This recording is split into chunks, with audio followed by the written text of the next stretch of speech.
강원도 철원군 서면 자등리. 대한민국에서 가장 춥고 가장 거친 땅. 사람들은 이곳을 살아서는 나올 수 없는 백골의 땅이라 불렀다. 영하 20도를 오르내리는 혹한의 추위는 단순한 날씨가 아니었다. 그것은 살갗을 파고들어 뼈마디를 쑤시게 만드는 날카로운 흉기였다. 달빛조차 얼어붙어 창백하게 부서지는 새벽 2시 제3보 병사단 사령부의 연병장에는 칼바람 소리만이 짐승의 울음처럼 윙윙거렸다. 그 황량한 어둠 속을 한 그림자가 소리 없이 가르고 있었다. 검은색 롱패딩에 푹 눌러쓴 캡모자. 겉보기에는 길을 잃은 민간인 여성처럼 보였지만 그녀의 걸음걸이에는 군더더기가 없었다. 눈 덮인 바닥을 밟으면서도 발자국 소리 하나 내지 않는 기이한 보법. 그녀는 내일부로 제3보 병사단의 지휘봉을 잡게 될 신임 사단장 양현진 소장이었다. 공기가 무겁군. 양현진이 입김과 함께 나지막이 뇌까렸다. 모자챙 아래로 드러난 그녀의 눈동자가 부대 전경을 훑었다. 707 특수임무단 대테러 팀장 시절 수많은 작전 지역에서 느꼈던 본능적인 감각이 그녀의 신경을 건드렸다. 그것은 전장의 살기가 아니었다. 썩은 내가 진동하는 고여있는 물 웅덩이에서나 날 법한 악취였다. 부임 전날 밤 예고 없는 암행 시찰. 그녀가 가장 선호하는 방식이었다. 보고서에 적힌 화려한 미사여구 대신 날 것 그대로의 부대 상태를 파악하기 위함이었다. 경계 근무를 서는 초병들의 자세는 나쁘지 않았다. 시설물 관리 상태도 양호했다. 하지만 양현진의 발걸음이 멈춘 곳은 사령부 본청이 아닌 부대 가장 구석진 곳에 위치한 병사식당의 취사장이었다. 이 시간에 불이 켜져 있더라. 새벽 2시. 다음 날 아침 식사 준비를 하기에도 턱없이 이른 시간이었다. 하지만 취사장 굴뚝에서는 희미한 연기가 피어오르고 있었고 창문 틈으로는 새어나오는 불빛과 함께 달달하고 기름진 냄새가 바람을 타고 흘러왔다. 군대 짬밥 냄새가 아니었다. 그것은 명절 때나 맡을 수 있는 고소한 기름 냄새, 그리고 달짝지근한 갈비 양념 냄새였다. 양현진의 눈매가 가늘어졌다. 그녀는 주머니에 손을 꽂은 채 천천히 먹잇감을 노리는 표범처럼 취사장 뒷문으로 향했다. 녹슨 경첩이 비명을 질렀지만 안의 소음 때문에 묻혔다.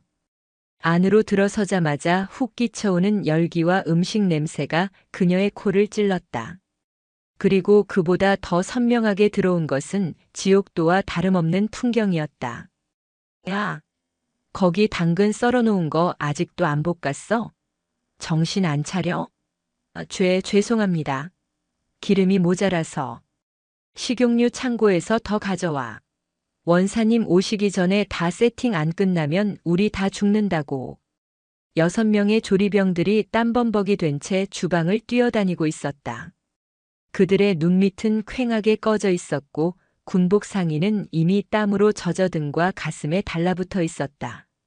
조리대 위에는 산더미처럼 쌓인 잡채, 윤기가 흐르는 소갈비찜, 노릇노릇하게 구워진 모듬전, 그리고 고급 문어 숙회까지 차려져 있었다. 군 보급품으로는 절대 나올 수 없는 민간 사회의 호화로운 잔치상 메뉴였다. 양현진은 어둠 속에 몸을 숨긴 채 그 광경을 지켜봤다. 한 병사가 덜덜 떨리는 손으로 뜨거운 찜통을 옮기다 비틀거렸다. 옆에 있던 선임병이 급히 그를 부축했다. 김일병 괜찮아? 헉. 박 병장님. 저 진짜 팔이 안 올라갑니다. 벌써 3일째 밤샘 아닙니까? 내일 아침 점호는 어떻게 합니까? 조금만 참자. 황 원사님이 이번만 잘 넘기면 위로 휴가증 챙겨주신다고 했잖아. 칠순 잔치상만 잘 차려드리면 되는 거야. 칠순 잔치상. 어둠 속에서 양현진이 씹어뱉듯 중얼거렸다. 상황은 명확했다. 부대의 주임원사라는 작자가 자신의 사적인 연회를 위해 병사들을 산호비처럼 부리고 있는 것이었다. 707 시절 테러범들과 대치할 때보다 더 역겨운 분노가 치밀어 올랐다. 그녀는 천천히 어둠 속에서 걸어 나왔다. 군화가 아닌 운동화였지만 콘크리트 바닥을 울리는 소리는 마치 사형 선고처럼 무겁게 울렸다. 가장 먼저 그녀를 발견한 것은 막내로 보이는 김일병이었다. 누구십니까? 김일병의 목소리에 정신없이 움직이던 조리병들의 시선이 일제히 입구 쪽으로 쏠렸다. 낯선 민간인 복장의 여성. 하지만 그녀가 뿜어내는 기세는 결코 평범한 민간인의 것이 아니었다. 제일 고참으로 보이는 박 병장이 급히 앞치마에 손을 닦으며 앞으로 나왔다. 그는 양현진을 황정식 원사의 지인이나 가족으로 착각한 듯 했다. 주임 원사님 손님이십니까? 아직 원사님 도착 안 하셨습니다만. 양현진은 대답 대신 조리대 앞으로 다가갔다. 김이 모락모락 나는 갈비찜을 손가락으로 가리켰다. 맛있어 보이는군. 아, 네. 원사님 부모님 칠순 잔치에 쓰일 귀한 음식이라 신경 많이 썼습니다. 박 병장은 억지로 웃음을 지어 보였지만 눈가에는 경련이 일고 있었다. 양현진은 천천히 고개를 돌려 박 병장의 눈을 똑바로 응시했다. 이게 군인의 임무인가? 네. 나라를 지키라고 쥐어준 칼로 당근이나 썰고 적을 막으라고 준 체력으로 밤새 전을 붙이고 있는 게 그게 너희들의 임무냐고 물었다. 서늘한 일갈이었다. 박 병장의 얼굴이 하얗게 질렸다. 단순한 손님이 아니라는 것을 직감한 것이다. 그게 무슨 말씀이신지. 저희는 그냥 명령에 따를 뿐입니다. 명령이라. 양현진이 입꼬리를 비틀어 차가운 미소를 지었다. 부당한 명령에 복종하는 것은 충성이 아니라 굴종이다. 707에 있을 때 내가 가르친 첫 번째 교칙이지. 707이라는 단어가 나오자 박 병장의 눈동자가 흔들렸다. 그때였다. 취 사장 밖에서 육중한 엔진 소리와 함께 거친 브레이크 소리가 들려왔다. 곧이어 걸걸하고 탐욕스러운 목소리가 문 밖에서부터 들려왔다. 야, 이 새끼들아. 아직 멀었어? 내 차 트렁크 열어놨으니까 당장 실어날라. 늦으면 돼질 줄 알아. 황정식 원사였다. 조리병들의 얼굴에 공포가 서렸다. 그들은 파블로프의 개처럼 조건반사적으로 차려 자세를 취하며 얼어붙었다. 마치 맹수 앞에 선 초식동물들 같았다. 양현진은 그 모습을 보며 주머니에서 천천히 손을 뺐다. 그리고 식탁 의자 하나를 끌어당겨 다리를 꼬고 앉았다. 마치 이 무대의 주인공을 기다리는 심판관처럼. 문이 쾅 열리고 찬 바람과 함께 거대한 덩어리가 굴러들어오듯 황정식이 등장했다. 술 냄새가 진동을 했다. 아니, 이 군뱅이 새끼들이 빠져가지고. 박 병장, 포장 다 했냐? 황정식은 들어오자마자 고래고래 소리를 지르며 성큼성큼 걸어오다 삐딱하게 앉아 자신을 노려보고 있는 양현진을 발견하고 멈칫했다. 뭐야? 넌 누구야? 황정식의 미간이 찌푸려졌다. 그는 양현진의 왜소한 체구와 민간인 복장을 훑어보고는 코웃음을 쳤다. 어디 부사관 마누라인가 본데 여기가 어디라고 함부로 들어와. 썩 안 나가. 황정식의 고함에 취 사장 창문이 덜덜 떨렸다. 하지만 양현진은 미동도 하지 않았다. 오히려 그녀의 눈빛은 더욱 깊고 어두워졌다. 제 발로 지옥불에 뛰어드는 꼴이군. 양현진이 낮게 은조렸다. 계속 지져봐라. 그 주둥이로 어디까지 갈 수 있는지 궁금하니까. 폭풍전야. 살을 애는 철원의 추위보다 더 차가운 침묵이 취 사장을 감돌았다. 이제 곧 백골의 전설이 시작되려 하고 있었다. 취 사장 안의 공기는 마치 팽팽하게 당겨진 활시위처럼 위태로웠다. 황정식 원사의 거친 숨소리가 그 정적을 찢어발기듯 울려 퍼졌다. 그는 붉게 충혈된 눈으로 자신의 앞에 앉아있는 여자를 노려보았다. 술기운이 올라 비틀거리면서도 그가 뿜어내는 것은 명백한 적이었다. 707 특임대 시절 수많은 테러리스트들을 상대했던 양현진에게는 그저 술 취한 동네 건달의 객기 정도로밖에 보이지 않았지만 일반 병사들에게 주임원사라는 존재는 사단장보다 더 무서운 직속 상관이자 절대 권력자였다. 뭐라고? 지져봐. 이 건방진 년이 돌았나? 황정식은 씩씩거리며 양현진의 코앞까지 다가왔다. 그의 입에서 뿜어져 나오는 역한 알코올 냄새가 양현진의 미간을 찌푸리게 만들었다. 그는 자신의 덩치가 위압감을 줄 것이라 믿는 듯 어깨를 펴고 배를 내밀며 과장된 몸짓을 했다. 야, 너 내가 누군지 알아? 이 백골부대 3사단에서 나 황정식 이름 석자 모르면 간첩이야. 어디서 굴러먹던 게 여기 기어들어와서 훈수질이야? 박 병장. 이 여자 당장 끌어내. 아니면 헌병대 불러서 무단 침입으로 쳐넣어버리기 전에. 황정식이 고래고래 소리를 질렀지만 박 병장을 비롯한 조리병들은 그저 발만 동동 구를 뿐 감히 움직이지 못했다. 그들은 본능적으로 느끼고 있었다. 저 의자에 앉아있는 여자가 뿜어내는 기운이 예사롭지 않다는 것을. 마치 맹수 우리의 제 발로 들어온 사육사처럼 여유롭지만 그 이면에는 서늘한 살기가 감돌고 있었다. 양현진은 다리를 꼰 채 천천히 고개를 들어 황정식을 올려다보았다. 헌병대를 부르겠다라. 좋은 생각이군. 어차피 곧 부르게 될 테니까. 뭐? 이 미친년이 진짜. 황정식은 더 이상 참지 못하겠다는 듯 손을 들어 올렸다. 하지만 그 순간 그의 시선이 조리대 위에 놓인 갈비찜으로 향했다. 식어서 맛이 없어지면 안 된다는 생각이 번뜩 스친 것이다. 그는 화살을 조리병들에게 돌렸다. 야, 이 새끼들아. 멀뚱멀뚱 구경만 하고 있어? 내 어머니 칠순 잔치상 망치면 너희들 군 생활 꼬이는 줄 알아. 빨리 포장 안 해. 박 병장이 울상인 얼굴로 조심스럽게 입을 열었다. 원사님, 저 여자분이 보통 분이 아닌 것 같습니다. 보통은 무슨 얼어 죽을. 그냥 미친년이야. 신경 쓰지 말고 빨리 담기나 해. 그리고 너희들 오늘 고생한 거 내가 잊지 않고 챙겨준다고 했잖아. 황정식은 조리병들을 달래려는 듯 하지만 그 내용은 협박에 가까운 어조로 말을 이었다. 그는 양현진이 듣고 있다는 사실조차 잊은 채 자신의 권력을 과시하고 싶어 안달난 사람처럼 떠벌리기 시작했다. 김 병장, 너 저번에 내가 휴가증 챙겨준 거 기억하지? 내가 너희들 챙겨주려고 얼마나 고생하는 줄 알아?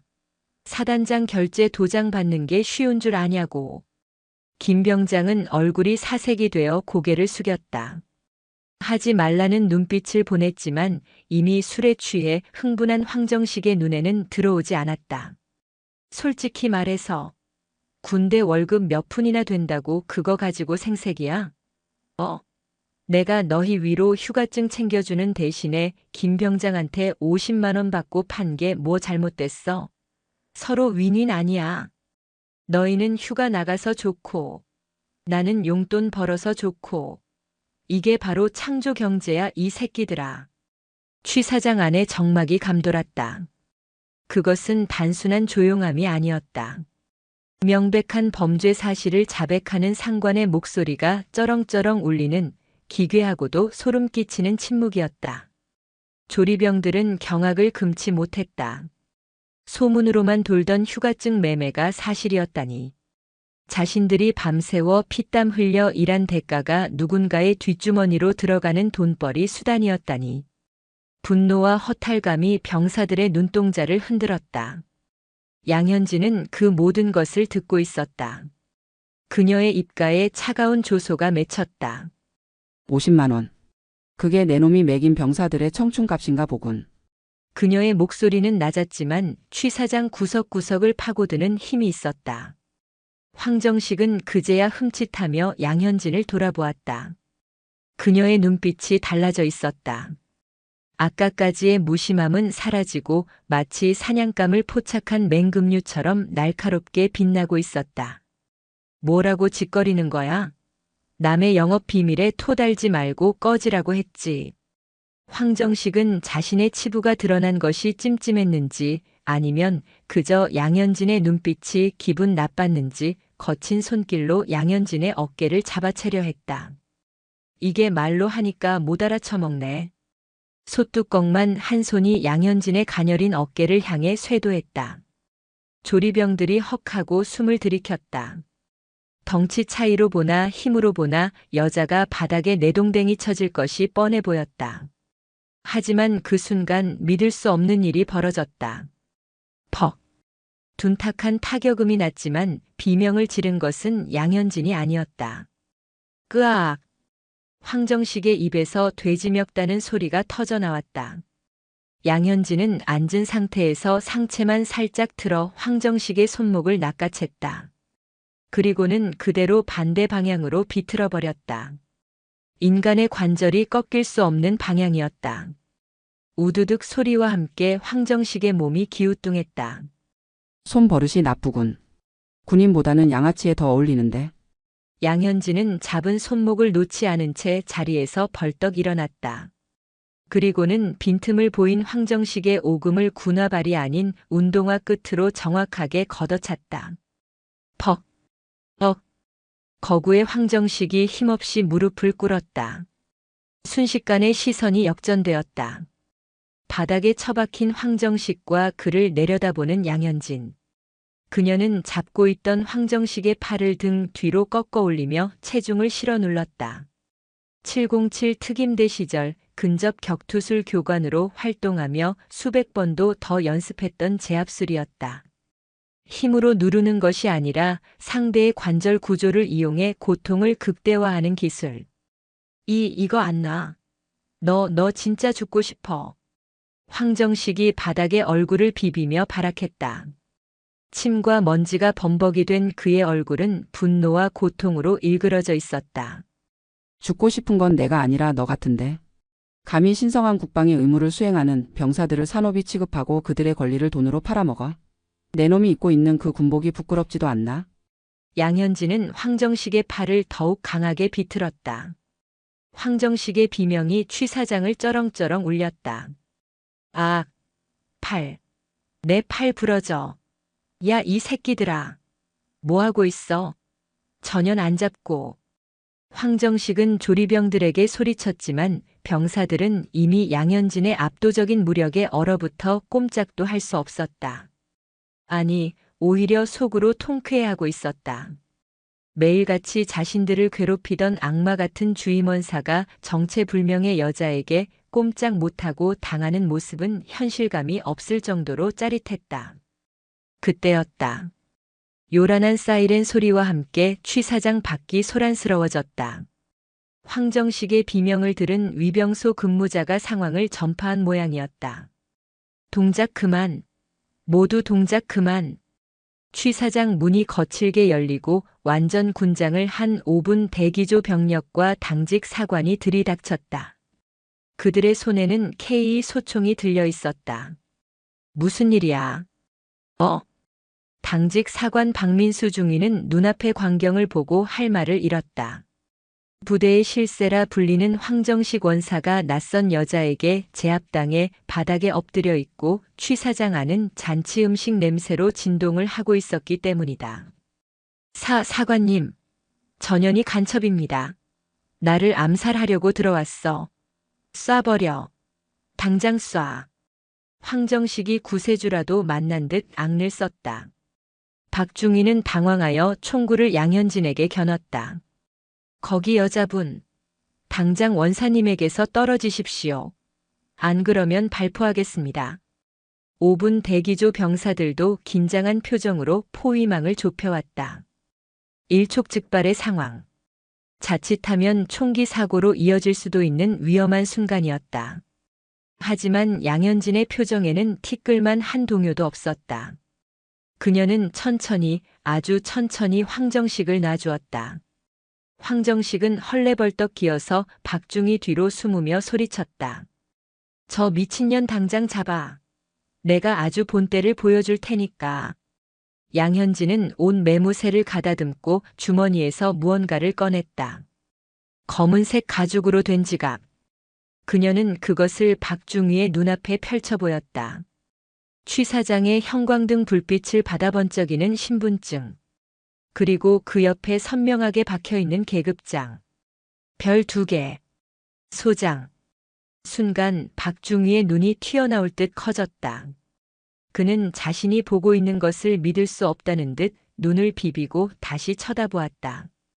분명했다. 그것은 대한민국 육군 소장의 신분증이었다. 총구 치워라 중이. 양현진의 목소리가 낮게 깔렸다. 아군에게 총을 겨누는 건 적군이나 하는 짓이다. 박중희는 화들짝 놀라며 총을 내리고 차려 자세를 취했다. 다리가 후들거렸다. 백골. 제3보 병사단 당직 사관중위 박민수. 그의 외침에 5분 대기조 병사들도 당황하며 총을 거두고 경례를 붙였다. 상황 파악이 안 된 것은 황정식 뿐이었다. 야 박중희, 너 뭐 하는 거야? 저게 가짜 신분증일 수도 있잖아. 어디서 개수작이야? 황정식이 씩씩거리며 앞으로 나서려 했다. 그때 양현진이 고개를 돌려 황정식을 바라보았다. 황정식 원사. 그녀의 입에서 자신의 이름이 나오자 황정식이 멈칫했다. 아직도 상황 파악이 안 되나 보군. 나는 오늘부로 제3보 병사단장으로 부임한 양현진 소장이다. 뭐요? 황정식의 얼굴에서 핏기가 싹 가셨다. 입이 떡 벌어진 채 다물어지지 않았다. 사단장, 이 왜소한 여자가 오늘 취임한다는 그 전설의 707 출신 사단장? 머릿속이 하얗게 변했다. 자신이 방금 무슨 짓을 했는지, 무슨 말을 내뱉었는지 필름처럼 스쳐 지나갔다. 어디서 굴러먹던 계집애 미친년 50만 원 받고 팔았다. 양현진은 얼어붙은 황정식에게 천천히 다가갔다. 한 걸음 한 걸음이 마치 저승사자의 발걸음처럼 황정식의 숨통을 조여왔다. 내 입으로 자백했지. 휴가증을 돈 받고 팔았다고. 그리고 병사들을 사적으로 동원해 노역을 시켰다고. 그게. 황정식은 뒷걸음질 치다 조리대에 엉덩이를 부딪혔다. 다리가 풀려 서 있을 수가 없었다. 당직 사관. 중위. 박민수. 지금 당장 헌병대에 연락해라. 주임원사 황정식을 군수품 횡령, 직권남용, 뇌물수수 그리고 상관 모독 혐의로 긴급 체포한다. 양현진의 명령은 서리발처럼 차갑고 단호했다. 내 부대의 병사들의 고열을 빠는 거머리 같은 놈은 필요 없다. 당장 끌고 가서 영창에 쳐넣어. 박중희가 우렁차게 대답했다. 알겠습니다. 5분 대기조. 황정식 원사를 포박하라. 이거 나. 야, 내가 누군지 알아? 이거 안 나. 황정식은 병사들에게 붙잡혀 끌려나가면서도 발악했다. 하지만 그 목소리에는 이미 힘이 빠져 있었다. 자신이 쌓아올린 견고한 성이 단 한 번의 실수로, 아니 오랫동안 썩어 문드러진 뿌리 때문에 무너져 내리고 있음을 그도 직감하고 있었다. 양현진은 끌려나가는 황정식의 뒷모습을 보며 나지막이 중얼거렸다. 썩은 뿌리는 빨리 뽑을수록 좋은 법이지. 취 사장에는 다시 정적이 찾아왔다. 하지만 아까와는 전혀 다른 종류의 정적이었다. 공포와 위압감이 사라진 자리에 경외심과 안도감이 차오르고 있었다. 조리병들은 서로의 얼굴을 쳐다보며 믿을 수 없다는 표정을 지었다. 그리고 그들의 시선은 자연스럽게 양현진에게로 모아졌다. 작지만 거대한 거인, 그들의 새로운 지휘관에게로. 황정식 원사가 헌병들에게 질질 끌려나간 뒤 취 사장에는 기묘한 정적이 감돌았다. 그것은 폭풍이 휩쓸고 지나간 자리에 남은 잔해와도 같은 고요함이었다. 바닥에는 황정식이 발악하며 흘린 침과 흙먼지가 어지럽게 널려 있었고, 조리대 위에는 여전히 김이 모락모락 나는 갈비찜과 잡채가 주인을 잃은 채 놓여 있었다. 조리병들은 여전히 넋이 나간 상태였다. 그들의 시선은 두려움과 경외심이 뒤섞인 채 양현진에게 고정되어 있었다. 그녀는 흐트러진 옷매무새를 가볍게 정리하고는 천천히 조리대 앞으로 걸어갔다. 김 병장. 양현진의 부름에 김 병장이 화들짝 놀라며 차려 자세를 취했다. 병장 김. 영. 훈. 긴장 풀도록. 적은 사라졌으니까. 양현진은 김 병장의 어깨에 묻은 밀가루 자국을 손으로 툭툭 털어주었다. 그 손길은 황정식의 관절을 꺾어버릴 때와는 달리 투박하지만 온기가 서려 있었다. 그녀는 턱끝으로 산더미처럼 쌓인 음식들을 가리켰다.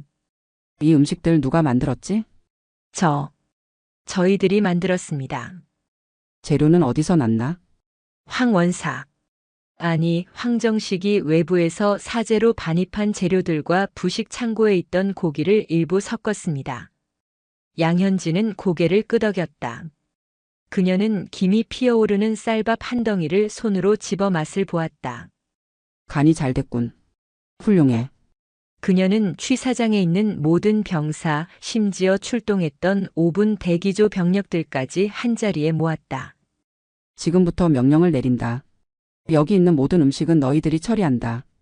단 음식물 쓰레기통에 들어가는 건 용납하지 않는다. 전원 배가 터질 때까지 먹어 치우도록. 병사들의 눈이 휘둥그레졌다.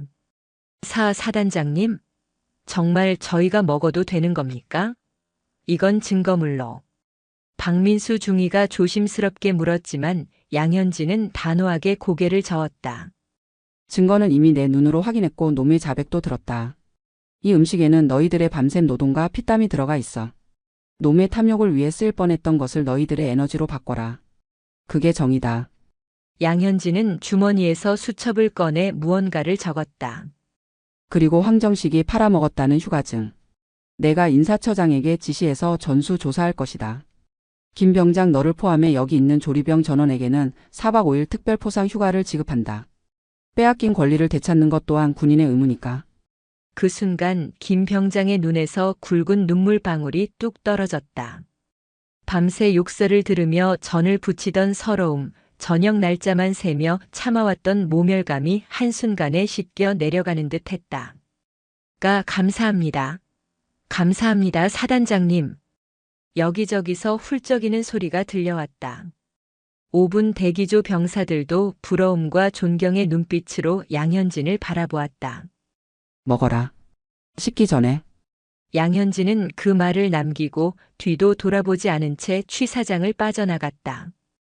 등 뒤에서 백골 하는 우렁찬 경내 구호가 터져나왔다. 그녀는 어둠이 걷히기 시작한 새벽 하늘을 올려다보았다. 동쪽 하늘이 붉게 물들고 있었다. 백골 부대의 새로운 아침이 밝아오고 있었다.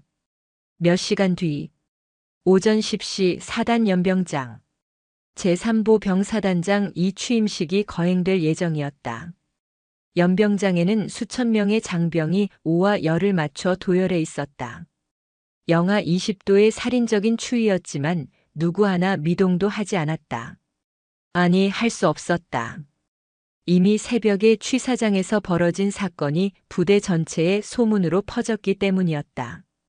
새로운 사단장이 여자인데 맨손으로 주임원사를 반 죽여놓고 영창 보냈대.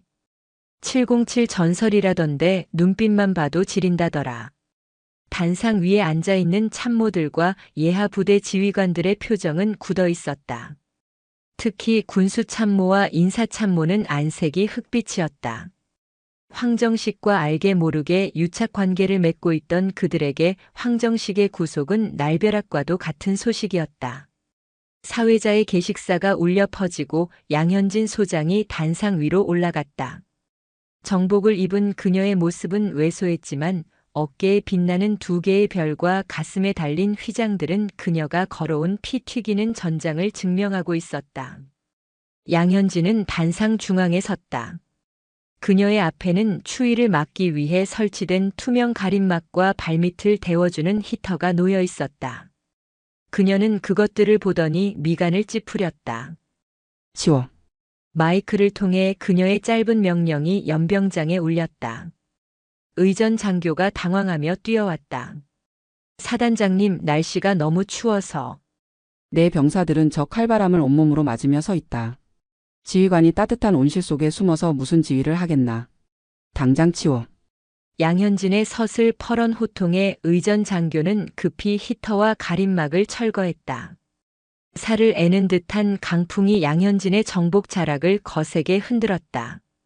하지만 그녀는 흔들림 없이 꼿꼿하게 서서 수천 명의 병사를 내려다보았다. 취임사는 길지 않았다. 종이를 꺼내 읽지도 않았다. 나는 오늘부로 제3보 병사단 백골부대의 지휘를 맡은 양현진이다. 그녀의 목소리는 스피커를 타고 쩌렁쩌렁하게 울려 퍼졌다. 나는 말을 길게 하는 것을 좋아하지 않는다. 내 지휘 철학은 단 하나다. 적에게는 전율을, 국민에게는 믿음을, 그리고 전우에게는 신의를. 그녀의 시선이 단상 뒤쪽에 앉아있는 간부들을 향해 쓱 훑고 지나갔다. 몇몇 간부들이 흠칫하며 고개를 숙였다. 오늘 새벽 우리 부대의 수치스러운 환부를 하나 도려냈다. 계급을 앞세워 병사들을 착취하고 사리사욕을 채우는 자는 내 부대에서 숨 쉴 자격이 없다. 그것이 주임원사든 장교든 혹은 그 누구든 예외는 없다. 연병장에 모인 병사들의 눈빛이 달라졌다. 그동안 겉만 번지르르한 훈화 말씀만 듣던 그들에게 양현진의 선언은 가슴을 끓게 만드는 무언가가 있었다. 나는 너희들의 뒤에 숨지 않는다. 가장 위험한 곳에 내가 있을 것이고 가장 추운 곳에 내가 서 있을 것이다. 너희는 나를 믿고 따라라. 나 또한 너희를 믿고 내 등을 맡기겠다.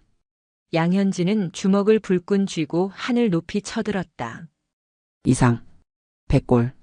백골. 수천 명의 병사가 일제히 외치는 함성이 철원의 하늘을 뒤흔들었다. 그것은 의례적인 구호가 아니었다. 억눌려 있던 무언가가 터져나오는 진짜 군인들의 함성이었다. 단상 뒤의 간부들은 등줄기에 식은땀이 흐르는 것을 느꼈다. 백골의 여제가 등극한 순간이었다. 취임식의 열기가 채 가시기도 전인 오후 2시. 사단장 집무실은 팽팽한 긴장감으로 가득 차 있었다. 양현진은 집무실 책상에 앉아 산더미처럼 쌓인 서류들을 넘기고 있었다. 그녀의 눈은 맹수처럼 빠르게 하지만 정확하게 글자들을 훑어내려갔다. 똑똑.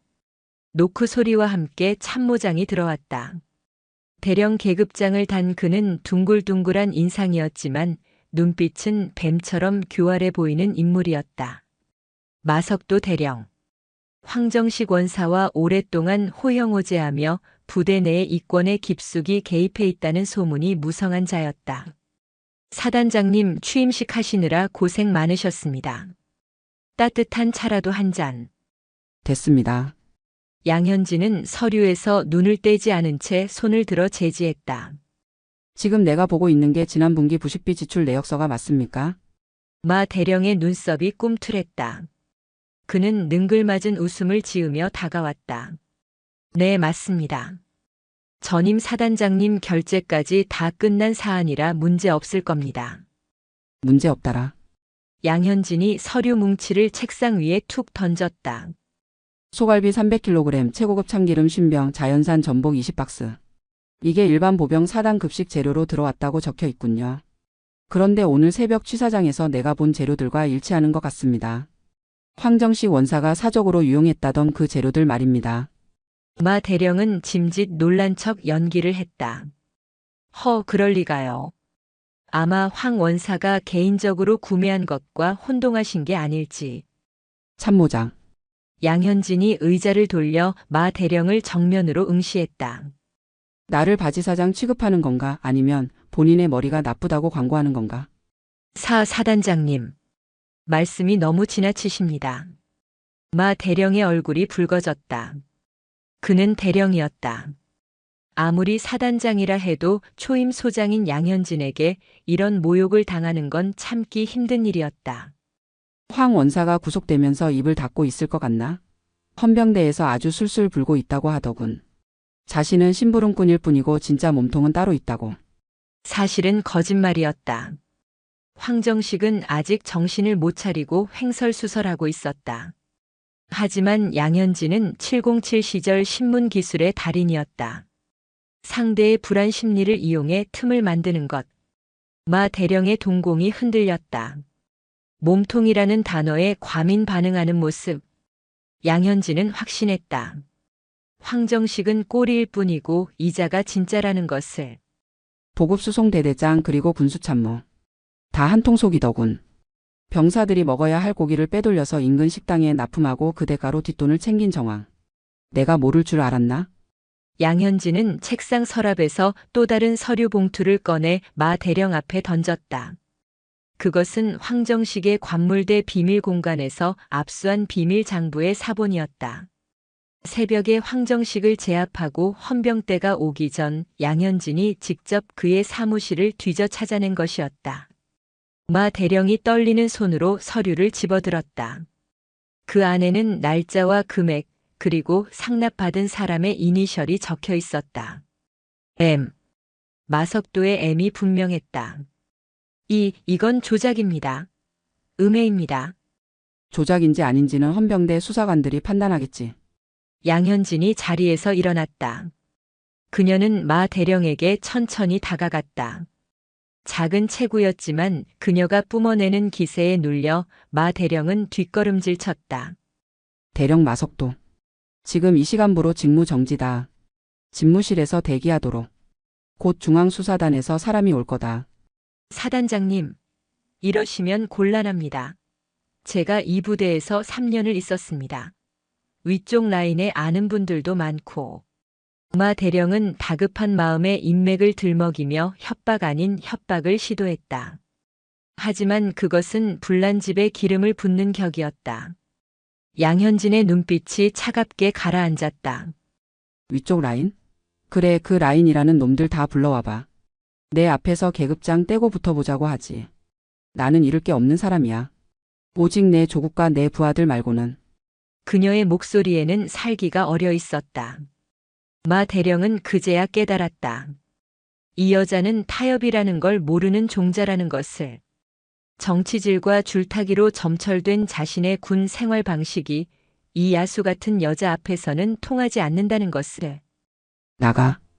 양현진의 짧은 축객령에 마 대령은 도망치듯 집무실을 빠져나갔다. 집무실에 홀로 남은 양현진은 창밖을 바라보았다. 연병장에서는 병사들이 오후 일과를 위해 이동하고 있었다. 그녀의 눈에 흙먼지를 뒤집어 쓰고 훈련하는 병사들의 모습이 들어왔다. 이제 시작이군. 황정식과 마석도는 시작에 불과했다. 그녀는 이 백골부대의 뼛속까지 파고든 부패의 고름을 남김없이 짜낼 생각이었다. 똑똑. 다시 노크 소리가 들렸다. 이번에는 당직 사관 박민수 중이었다. 사단장님, 보고드릴 사항이 있습니다. 들어와. 박중희는 긴장된 표정으로 서류 한 장을 내밀었다. 방금 들어온 첩보입니다. 사단 예하 22연대 GOP 초소에서 총기 오발 사고가 있었다고 합니다. 그런데 보고 체계를 거치지 않고 은폐하려는 정황이 포착되었습니다. 양현진의 눈썹이 꿈틀했다. GOP. 최전방. 그곳에서의 사고 은폐는 단순한 비리가 아니었다. 그것은 국가 안보와 직결된 중죄였다. 차 대기시켜. 양현진이 전투모를 집어들며 말했다. 직접 간다. 네. 지금 바로 말입니까? 거기는 산세가 험하고 눈이 많이 와서. 양현진은 이미 집무실 문을 열고 나가고 있었다. 내 병사가 다쳤을지도 모르는데 눈 따위가 대수인가. 707은 눈보라가 쳐도 작전을 멈추지 않는다. 따라와. 박중희는 혀를 내두르며 급히 그녀의 뒤를 쫓았다.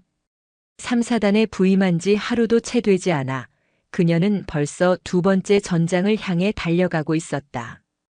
백골 부대의 시계가 전례 없이 빠르게 돌아가기 시작했다. 강원도 철원의 최전방 GOP로 향하는 길은 험난했다. 이미 발목까지 쌓인 눈 위로 또다시 폭설이 쏟아지고 있었다. 사단장 전용 지프차인 레토나는 거친 엔진 소리를 내며 가파른 언덕길을 올랐다. 운전병의 손등에는 핏줄이 설 정도로 힘이 들어가 있었다. 미끄러운 빙판길, 바로 옆은 천낭떠러지였다. 하지만 뒷좌석에 앉은 양현진은 흔들리는 차 안에서도 미동조차 하지 않았다. 그녀의 시선은 차창 밖, 눈보라 속에 가려진 철책선을 뚫어지게 응시하고 있었다. 속도를 더 높여라. 운전병이 놀란 눈으로 백미러를 힐끔거렸다. 사단장님. 지금도 충분히 위험합니다. 이 이상 속도를 내면 차량이 미끄러질 수도. 늦으면 증거가 사라진다. 놈들이 입을 맞추기 전에 도착해야 해. 내가 책임질 테니 밟아. 양현진의 단호한 명령에 운전병은 마른 침을 삼키며 가속 페달을 밟았다. 엔진이 비명을 지르며 차체가 튀어나갔다. 1시간 뒤 해발 1000m 고지에 위치한 22연대 소초 막스 앞에 차량이 도착했다. 눈보라를 뚫고 도착한 그들을 맞이한 것은 정막뿐이었다. 통상 사단장이 방문하면 부대 전체가 비상이 걸려야 정상이었지만 위병소의 분위기는 기이할 정도로 차분했다. 양현진이 차 문을 열고 내리자마자 본청 안에서 한 무리의 간부들이 허둥지둥 뛰쳐나왔다. 선두에 선 것은 배가 불룩하게 나온 중년의 대령, 22연대장 최무성 대령이었다. 아이고 사단장님, 이런 악천 후에 예고도 없이 어쩐 일이십니까? 미리 연락이라도 주셨으면 준비를 했을 텐데. 최 대령은 과장된 미소를 지으며 악수를 청했다. 하지만 양현진은 그의 손을 무시한 채 싸늘한 눈빛으로 그를 쏘아보았다. 총기 사고 보고가 없더군. 내 귀에 들어온 건 헛소문인가?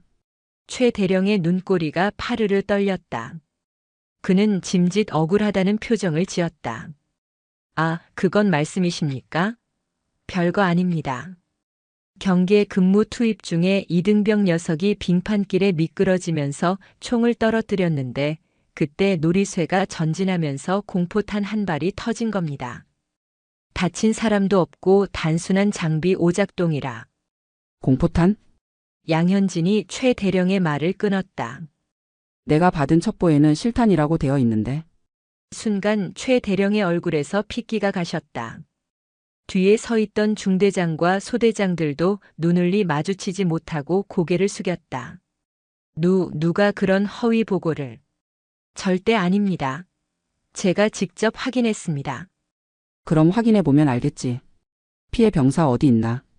양현진은 최 대령의 대답을 기다리지 않고 막사 안으로 성큼성큼 걸어 들어갔다. 최 대령이 당황하며 앞을 가로막으려 했다. 사단장님, 지금 병사들은 휴식 중입니다. 갑자기 들어가시면 애들이 놀랍니다. 일단 제 집무실로 가셔서 따뜻한 차라도 한잔하시면서. 양현진이 멈춰 섰다. 그녀는 고개를 돌려 최 대령을 올려다보았다. 키 차이는 20cm가 넘었지만 위압감은 양현진 쪽이 압도적이었다. 비키시오. 나직하지만 서슬퍼런 한마디에 최 대령은 얼어붙은 듯 꼼짝도 할 수 없었다. 마치 목덜미에 서늘한 칼날이 닿은 듯한 기분이었다. 707 시절 수많은 적을 제압했던 살기가 그를 짓눌렀다. 양현진은 그를 지나쳐 의무실로 직행했다. 낡은 철문을 열자 소독약 냄새가 훅 끼쳐왔다. 의무실 침대 구석에는 왜소한 체구의 병사가 웅크리고 앉아 있었다. 붕대를 감은 다리에서는 피가 배어나오고 있었다. 이름. 병사는 갑작스러운 사단장의 등장에 소스라치게 놀라며 일어나려 했지만 다리의 통증 때문에 비틀거렸다. 이병, 강, 민, 재. 양현진은 손을 들어 그를 제지하고 침대에 앉혔다. 그리고 무릎을 굽혀 그의 눈높이를 맞췄다. 병사의 눈동자는 공포로 심하게 흔들리고 있었다. 다친 곳을 보자. 양현진은 병사의 바지를 조심스럽게 걷어 올렸다. 종아리에 감긴 붕대를 풀자 살점이 뜯겨나간 끔찍한 상처가 드러났다. 그것은 공포탄이나 낙상으로 생긴 상처가 아니었다. 명백한 총상. 그것도 스치고 지나간 관통상이었다. 최 대령. 양현진이 뒤따라 들어온 최 대령을 부르지 않고 씹어뱉듯 말했다. 이게 빙판길에 넘어져서 생긴 상처인가? 내 눈에는 5.56mm 보통탄이 스치고 지나간 자국으로 보이는데. 최 대령은 식은 땀을 줄줄 흘리며 변명거리를 찾느라 눈동자를 굴렸다. 그게 사실은 실탄이 맞긴 한데 정말 오발 사고였습니다. 총기 수입 불량으로. 강민재 이병. 양현진은 최 대령의 말을 무시하고 병사에게 물었다. 사실대로 말해라. 누가 쐈지? 강 이병은 입술을 깨물며 아무 말도 하지 못했다. 그의 시선이 자꾸만 의무실 문 밖에 서 있는 누군가를 향했다. 양현진은 그 시선을 놓치지 않았다. 그녀는 벌떡 일어나 문 밖으로 나갔다. 복도에는 껄렁한 자세로 짝다리를 짚고 서 있는 병장 한 명이 있었다. 덩치가 크고 눈매가 사나운 전형적인 부대 내 실세 관상이었다. 양현진은 그 병장 앞으로 다가갔다. 관등성명. 병장은 사단장 앞에서도 주눅 들지 않고 거만하게 경례를 붙였다. 백골. 병장 장태수입니다. 강 이병 다리에 총알 구멍 낸 게 너냐? 장 병장은 피식 웃음을 흘렸다. 아닙니다. 제가 교육 중에 총기 안전 검사를 하다가 실수로 나간 겁니다. 안 그래도 미안해서 사과했습니다. 실수라. 양현진은 장 병장의 허리춤을 보았다. 탄띠도 차고 있지 않았다. 경계 근무 투입 전에는 탄화를 지급받고 안전 검사를 한다. 그런데 총구가 왜 바닥을 향하지 않고 후임병 다리를 향했지? 그리고 안전장치는 왜 풀려 있었나? 그게 총이 낡아서 지 마음대로. 거짓말. 양현진의 눈빛이 매섭게 빛났다. 내가 K2 소총만 10수년을 만졌다. 조정관 안전 상태에서 오발이 나는 경우는 부품이 아예 박살 나지 않는 이상 불가능해. 그리고 총구 방향. 그건 고의다. 장 병장의 얼굴이 굳어졌다. 아니라니까요. 사단장님이면 다입니까? 제가 안 했다는데 왜 자꾸 몰아세우십니까? 장 병장이 큰 소리를 치자 뒤에서 지켜보던 최 대령이 거들었다. 사단장님 병사가 억울해하지 않습니까?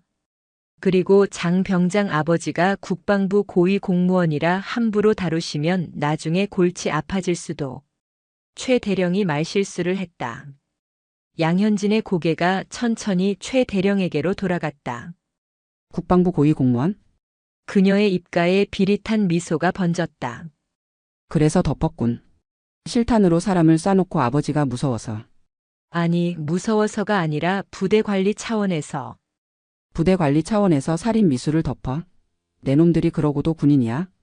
양현진의 고함이 복도를 쩌렁쩌렁 울렸다. 장태수 병장. 너는 지금부터 살인 미수 및 특수상해 혐의 현행범이다. 뭐요? 증거 있어? 내가 실수라잖아. 장 병장이 반항하듯 양현진에게 다가섰다. 덩치 큰 그가 위협적으로 나오자 당직 사관 박민수 중위가 막아서려 했다. 하지만 양현진이 손을 들어 박중위를 물렸다. 증거? 내 놈 총과 탄피 그리고 강 이병의 상처가 증거다. 그리고 내 눈이 증거고. 이 아줌마가 진짜. 장 병장은 분을 참지 못하고 양현진의 멱살을 잡으려 손을 뻗었다. 믿는 구석이 있는 자 특유의 오만함이 선을 넘게 만든 것이다. 그 순간이었다. 휙. 바람을 가르는 소리와 함께 양현진의 몸이 낮게 깔렸다. 장 병장의 손이 허공을 가르자마자 양현진은 그의 품 안으로 파고들었다. 그녀의 오른쪽 팔꿈치가 장 병장의 명치에 정확하게 꽂혔다. 컥. 장 병장의 입에서 단말마가 터져 나왔다. 숨이 턱 막힌 그가 몸을 앞으로 수그리자 양현진은 그대로 그의 목덜미를 낚아채 바닥으로 매다 꽂았다. 쿵. 육중한 덩치가 의무실 복도 바닥을 강타했다. 먼지가 피어올랐다. 군대에서 계급이 깡패라지만. 양현진은 바닥에 처박혀 캑캑거리는 장 병장의 머리통을 군화발로 짓누르지 않은 채 차가운 눈으로 내려다보았다. 전장에서는 실력이 깡패다. 아버지가 국방부 장관이라도 내 앞에서는 안 통해. 최 대령과 간부들은 입을 떡 벌린 채 그 광경을 지켜보았다. 707의 전설이라는 말이 허풍이 아님을 눈앞에서 목격한 것이다. 박중희. 중위 박민수. 장태수 구속해. 그리고 최무성 연대장. 양현진은 벌벌 떨고 있는 최 대령을 향해 손가락질했다. 당신은 직무유기 및 범인 은닉 허위보고 혐의로 보직해입니다. 당장 계급장 떼고 대기해. 사단장님, 제발 한 번만. 이건 오해입니다. 최 대령이 바짓가랑이를 잡으려 했지만 양현진은 매몰차게 돌아섰다. 오해는 군사법정에서 판사 앞에서 풀어라. 그때 의무실 안에서 강이병의 울음소리가 터져 나왔다.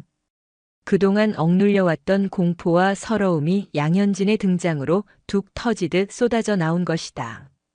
양현진은 다시 의무실로 들어가 강이병의 손을 꼭 잡았다. 미안하다. 내가 너무 늦게 왔다. 이제 아무도 너를 건드리지 못할 것이다. 약속하마.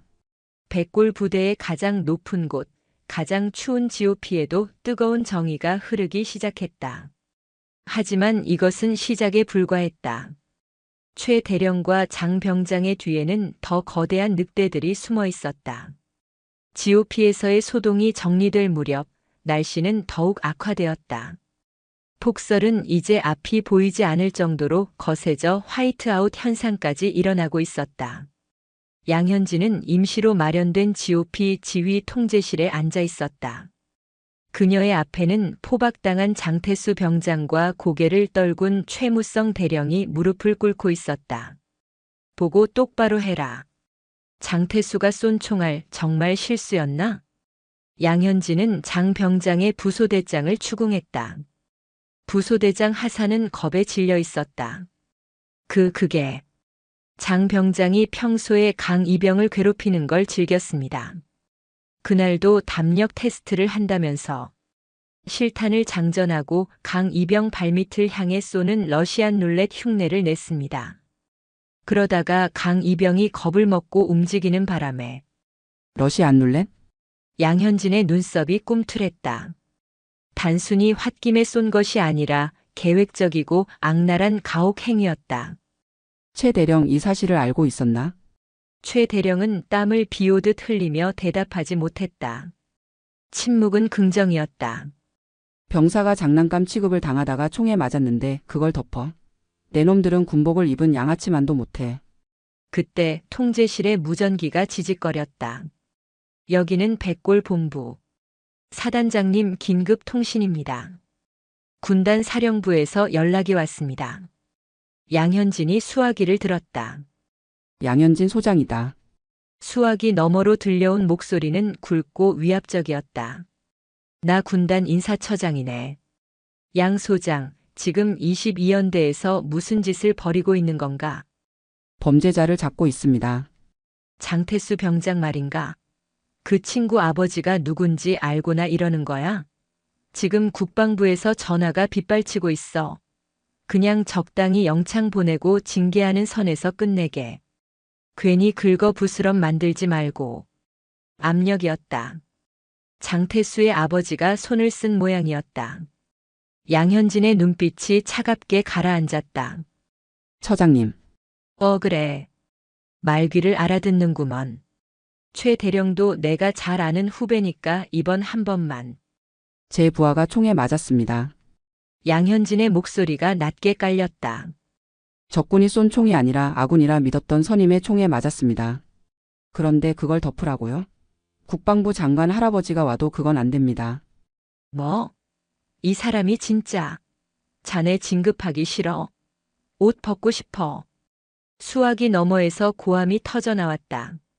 옷을 벗는 한이 있어도 쓰레기는 치우고 벗겠습니다. 끊습니다. 양현진은 거칠게 수화기를 내려놓았다. 통제실 안의 간부들은 숨도 쉬지 못했다. 군단 인사처장의 전화를 저렇게 끊어버리는 사단장은 전무후무했다. 박중희. 중위 박민수. 헌병대 호송 차량이 폭설 때문에 올라오지 못한다고 한다. 우리가 직접 데려간다. 날씨가 너무 위험합니다, 사단장님. 레토나로는 위험합니다. 여기 두면 누가 와서 빼돌릴지 몰라. 놈들이 손쓰기 전에 사단 영창으로 압송한다. 준비해. 양현진은 결단을 내렸다. 그녀는 최 대령과 장 병장을 자신의 차량 뒷좌석에 태우고 박중희와 함께 직접 운전대를 잡았다. 운전병조차 위험에서 보내지 않으려는 배려이자 자신이 모든 책임을 지겠다는 의지였다. 차량은 눈보라 속으로 뛰어들었다. 한치 앞도 보이지 않는 백색의 지옥. 와이퍼가 쉴 새 없이 움직였지만 쌓이는 눈을 감당하기 힘들었다. 뒷좌석의 최 대령이 슬그머니 입을 열었다. 사단장님, 지금이라도 늦지 않았습니다. 장 병장 아버지가 영향력이 대단합니다. 저랑 장 병장만 눈 감아주시면 제가 사단장님 앞길을 보장해 드릴 수 있습니다.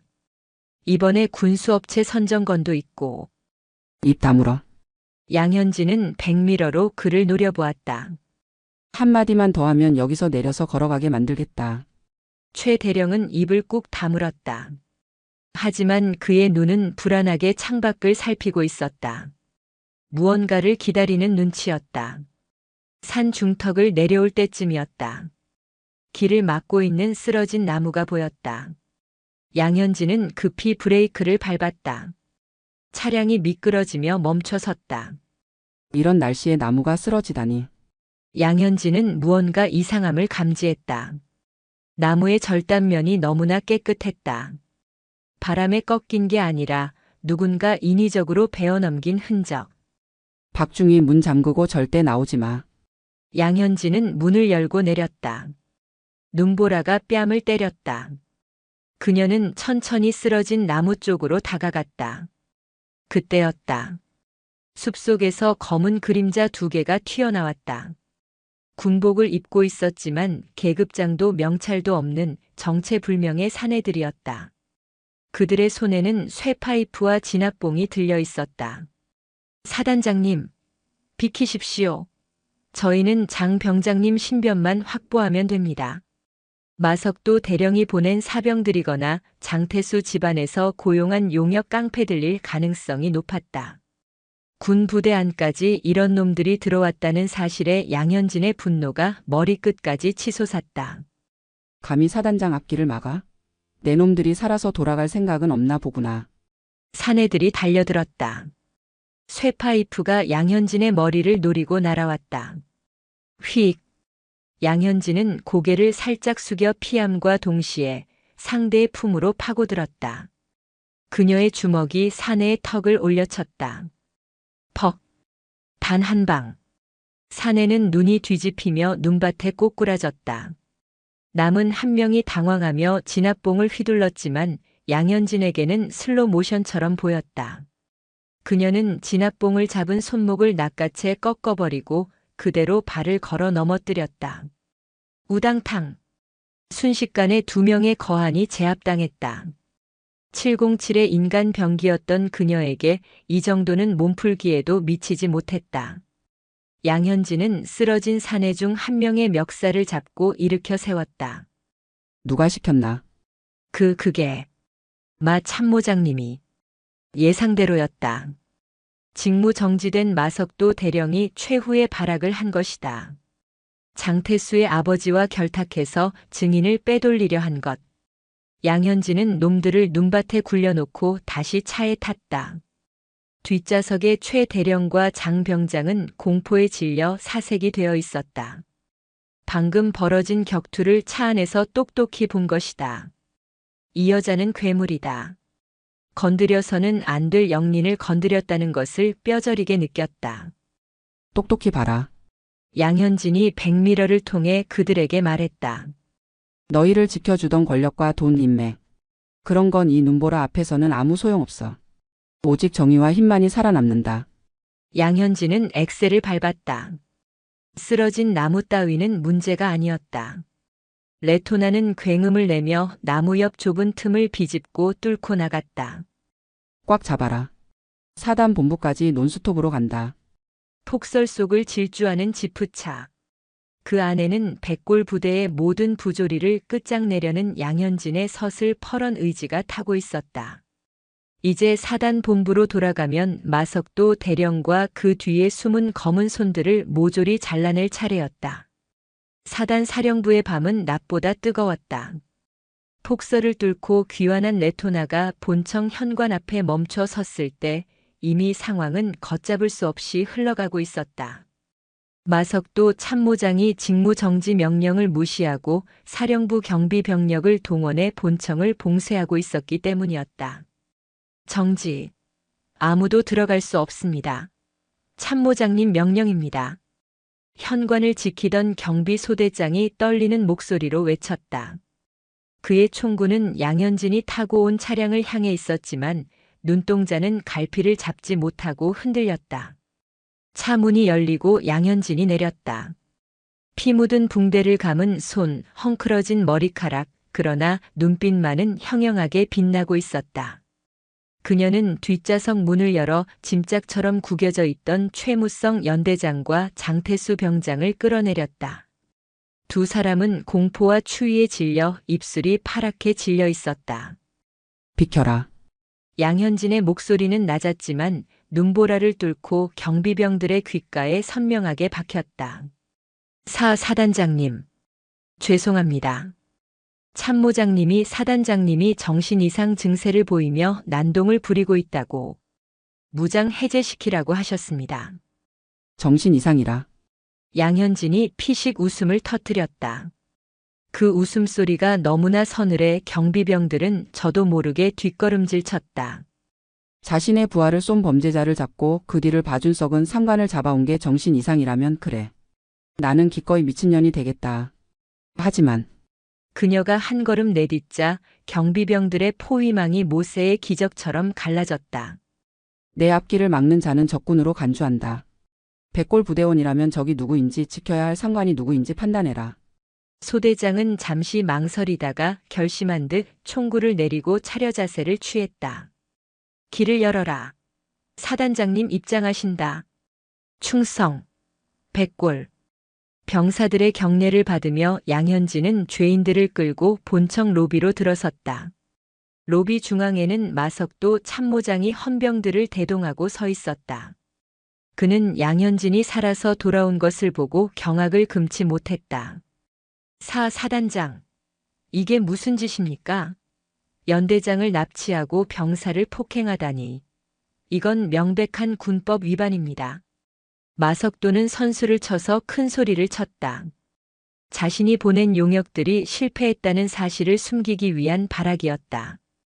양현진은 대꾸할 가치도 없다는 듯 최 대령과 장 병장을 마석도의 발 앞에 던져버렸다. 선물이 늦어서 미안하군. 눈길이 좀 미끄러워서. 이게 무슨... 내가 보낸 놈들은 산 중턱에서 자고 있다. 날이 밝으면 헌병대가 수거하러 가야 할 거야. 마석도의 얼굴이 흑빛으로 변했다. 최무성 대령. 이자에게 보고해라.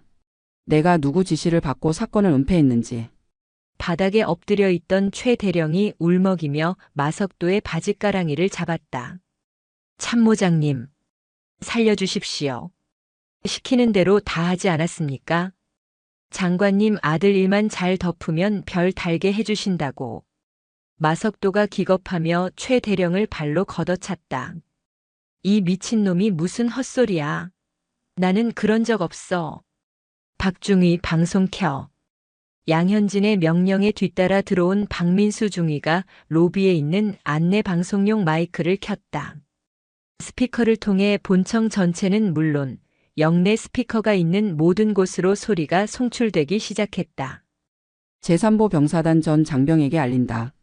사단장 양현진 소장이다. 본청 복도 행정실, 심지어 생활관에 있던 병사들까지 숨을 죽이고 스피커에 귀를 기울였다. 지금 본청 로비에서 추악한 진실이 밝혀지고 있다. 22연대 GOP 총기 사고는 실수가 아니라 고위층 자제의 가혹 행위였으며 이를 은폐하기 위해 연대장과 참모장이 결탁했다. 심지어 증거를 확보하려는 사단장을 청부업자를 동원해 습격하기까지 했다. 마석도가 미친 듯이 소리쳤다. 꺼. 당장 방송 꺼. 저 여자 끌어내. 헌병들이 다가오려 했지만 양현진은 눈 하나 깜짝하지 않고 말을 이었다. 나는 이 자리에서 약속한다. 내 옷이 벗겨지는 한이 있어도 너희를 괴롭히고 등쳐먹는 놈들은 단 한 놈도 살려두지 않겠다. 그게 내 방식이고 백골의 방식이다. 방송이 끝나자마자 양현진은 마이크를 던져버리고 마석도에게 다가갔다. 마석도는 주춤거리며 허리춤의 권총에 손을 대려 했다. 손대. 양현진의 경고에도 마석도는 권총을 뽑아들었다. 궁지에 몰린 쥐가 고양이를 무는 격이었다. 오지 마. 쏘겠어. 다 죽여버릴 거야. 탕. 총소리가 로비를 울렸다. 하지만 쓰러진 건 양현진이 아니었다. 총구가 불을 뿜는 순간 양현진은 이미 몸을 비틀어 사선을 피한 상태였다. 그녀는 순식간에 거리를 좁혀 마석도의 손목을 쳐내 총을 떨어뜨리게 했다. 그리고는 반대 손으로 그의 목을 움켜쥐고 그대로 뒤 벽으로 밀어붙였다. 쾅! 마석도의 뒤통수가 대리석 벽에 부딪혔다. 빈총으로 사람을 위협하면 쓰나. 양현진이 차갑게 웃었다. 벌써 쐈는데? 공이치기 소리만 컸지 격발은 안 됐어. 안전장치도 안 풀고 쏘는 멍청이가 어딨나. 사실은 격발 직전 양현진이 슬라이드를 잡아 눌러 격발 불량을 유도한 것이었다. 인간의 동체 시력으로는 볼 수 없는 속도였다. 양현진은 마석도를 바닥에 패대기 쳤다. 헌병대장. 구석에서 눈치만 보던 헌병대장이 헐레벌떡 뛰어왔다. 중령 강철중. 이셋 전원 구속해. 혐의는 살인교사, 군무이탈, 하극상 그리고 국가보안법 위반이다. 알겠습니다. 헌병들이 달려들어 마석도와 최대령, 장병장을 포박했다. 상황이 정리되는가 싶던 찰나 양현진의 주머니에 있던 관용 휴대폰이 울렸다. 발신자 표시 제한. 직감적으로 알 수 있었다. 이 모든 사태의 진짜 배후 최종 보스가 움직이기 시작했다는 것을. 양현진은 전화를 받았다. 양현진입니다. 수화기 너머에서는 중후하지만 불쾌한 목소리가 들려왔다. 자네 오늘 아주 큰 사고를 쳤더군. 밤길이 어두운데 조심해야지 않겠나. 누구십니까? 나? 자네 군단장 조태섭 중장이네. 지금 헬기 띄웠네. 30분 뒤에 도착할 거야. 내 부하들 털끝 하나라도 건드려 놨으면 자네는 군사법정이 아니라 내 손에 죽을 줄 알게. 뚜뚜뚜. 전화가 끊겼다. 조태섭 중장. 3군단장. 마석도와 최무성의 뒷배이자 국방부 장관과 호형호 제안은 군내 사조직의 우두머리. 그가 직접 온다는 것은 전쟁 선포나 다름없었다. 박민수 중위가 걱정스러운 표정으로 물었다. 사단장님. 군단장님이 오신답니다. 어떡합니까? 양현진은 흐트러진 옷매무새를 정리하며 시익 웃었다. 손님이 오신다는데 맞이할 준비를 해야지. 전 병력 완전 군장으로 연병장 집합시켜. 네. 전투 준비 태세입니까? 아니. 관람 준비 태세다. 오늘 밤 별이 떨어지는 걸 구경시켜 줄 테니까. 양현진의 눈빛은 밤하늘보다 더 깊고 어둡게 타오르고 있었다. 진짜 싸움은 이제부터였다. 폭설은 멈췄지만 연병장에 부는 바람은 여전히 살을 애는 듯했다. 새벽 1시. 칠흑 같은 어둠 속에서 거대한 굉음과 함께 군단장 전용 헬기 UH-60 블랙호크가 사단 연병장에 착륙했다. 프로펠러가 일으키는 거센 바람에 눈보라가 다시 휘몰아쳤다. 헬기 문이 열리고 선글라스를 낀 헌병 특수임무대 요원 6명이 먼저 뛰어내려 도열했다. 그 뒤로 가죽 장갑을 끼고 지휘봉을 든 조태섭 중장이 위풍당당하게 걸어 내려왔다. 그의 뒤에는 사복을 입은 수행원들이 따라붙었다. 국방부 감사관실 사람들이었다. 조 중장은 이번 기회에 양현진을 완전히 매장시키기 위해 감사관들까지 대동하고 온 것이다. 연병장에는 3사단 전 병력이 횃불을 든 채 도열해 있었다. 수천 개의 횃불이 일렁이는 광경은 장관이면서도 기괴한 위압감을 주었다. 조 중장은 찡그린 얼굴로 양현진을 찾았다. 양현진은 연병장 중앙 단상 아래 홀로 서 있었다. 양 소장, 이게 무슨 짓인가? 감히 군단장이 오는데 영접도 안 나오고 병력들을 이 밤중에 세워놔? 조 중장이 고함을 치며 다가왔다. 그의 특임대원들이 양현진을 포위하듯 둘러쌌다. 양현진은 천천히 거수 경례를 올렸다. 백골. 제3보 병사단장 소장 양현진. 군단장님 방문을 환영합니다. 환영. 웃기지 마라.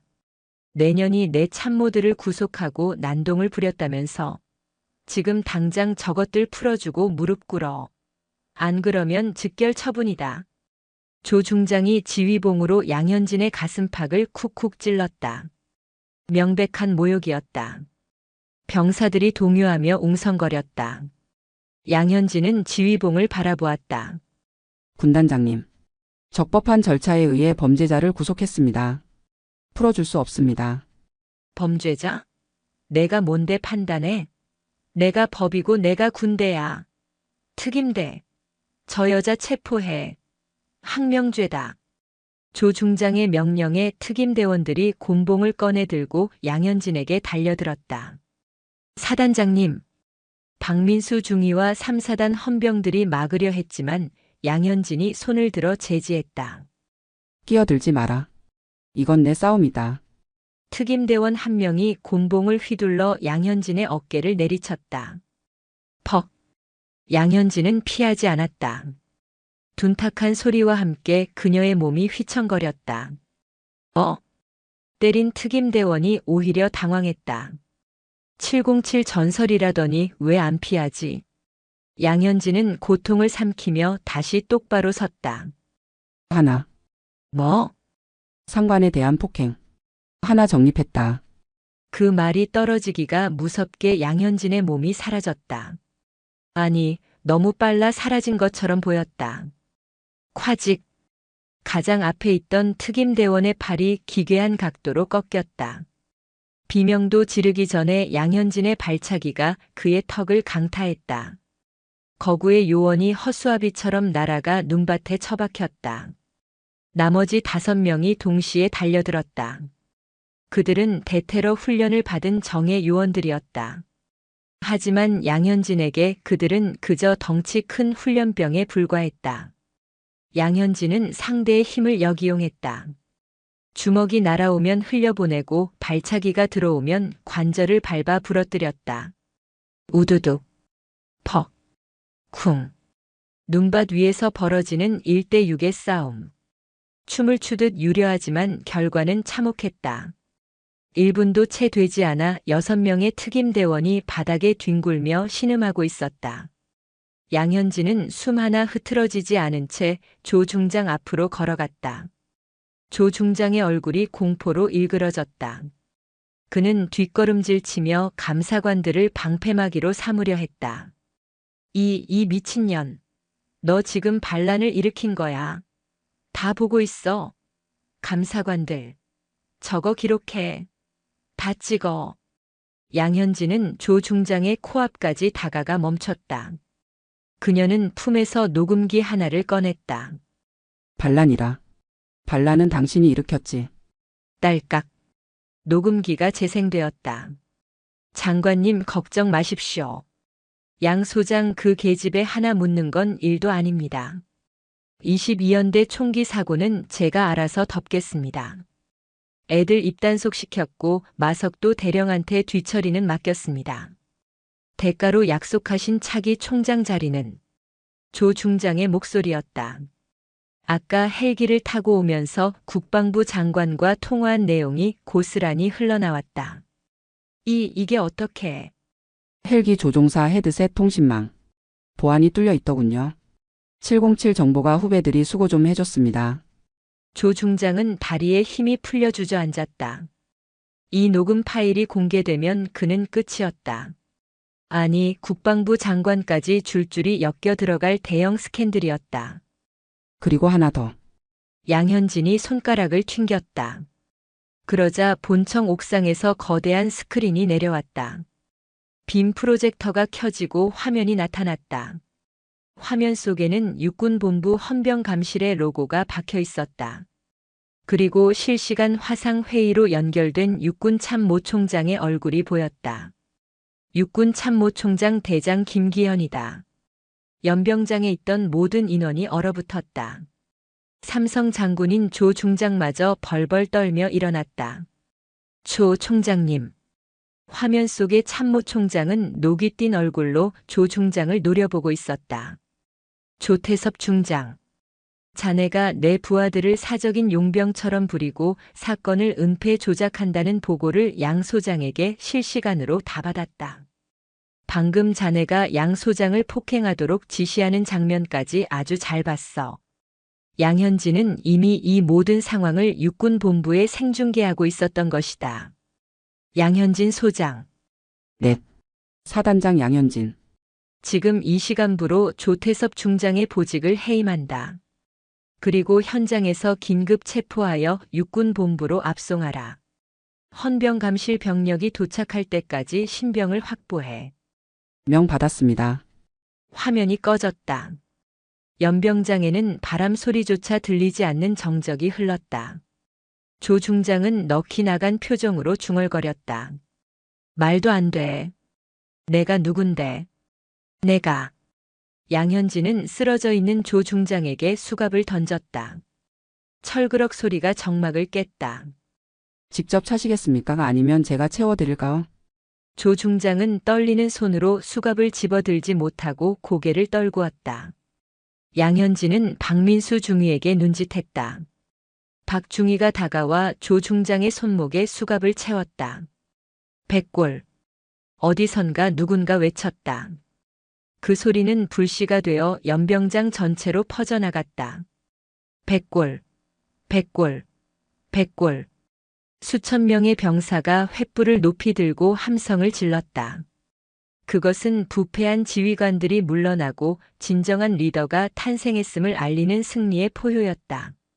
양현진은 병사들을 향해 돌아섰다. 그녀의 눈가가 젖어 있는 듯 보였지만 곧이어 단호한 표정으로 주먹을 들어 올렸다. 오늘 밤 우리는 백골의 명예를 되찾았다. 모두 고생했다. 해산. 병사들의 환호 속에 양현진은 천천히 본청을 향해 걸어갔다. 그녀의 작고 왜소한 등은 그 어떤 거인보다 커 보였다. 하지만 그녀는 알고 있었다. 머리는 잘랐지만 아직 몸통들이 남아있다는 것을.